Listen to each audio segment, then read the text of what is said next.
Why is gross negligence distinct from personal injury negligence? Imagine someone driving a car and accidentally hitting a pedestrian. That might be ordinary negligence.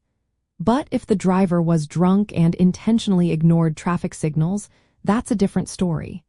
Today, we're going to explore why gross negligence is seen as more serious than regular personal injury negligence.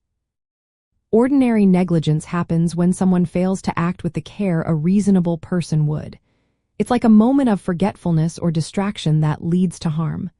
For example, a store owner forgets to clean up a spill and someone slips. That's carelessness, but it's not necessarily reckless. It's a mistake, and usually the person didn't mean to cause harm.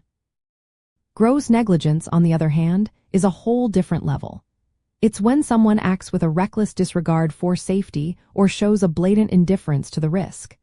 Think of a person ignoring warning signs or intentionally doing something dangerous, knowing it could cause serious injury. It's not just a mistake, it's a conscious choice to ignore the potential harm. This difference matters in law because it affects what kind of damages the injured person can get. In cases of ordinary negligence, the goal is to compensate for things like medical bills, lost wages, and pain. These are called compensatory damages. But when gross negligence is involved, courts may also award punitive damages. These are meant to punish the wrongdoer and discourage others from acting recklessly.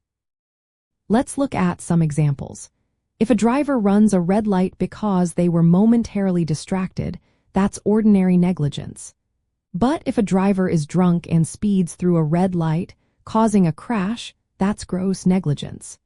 Or a doctor making an honest mistake in surgery is negligent, but knowingly prescribing harmful medication is grossly negligent.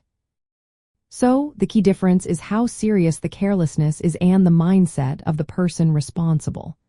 Gross negligence shows a reckless attitude that puts others at high risk. Because of this, the law treats it more harshly, allowing for larger penalties and punishments. This distinction helps determine how a case is handled and what the injured person might recover.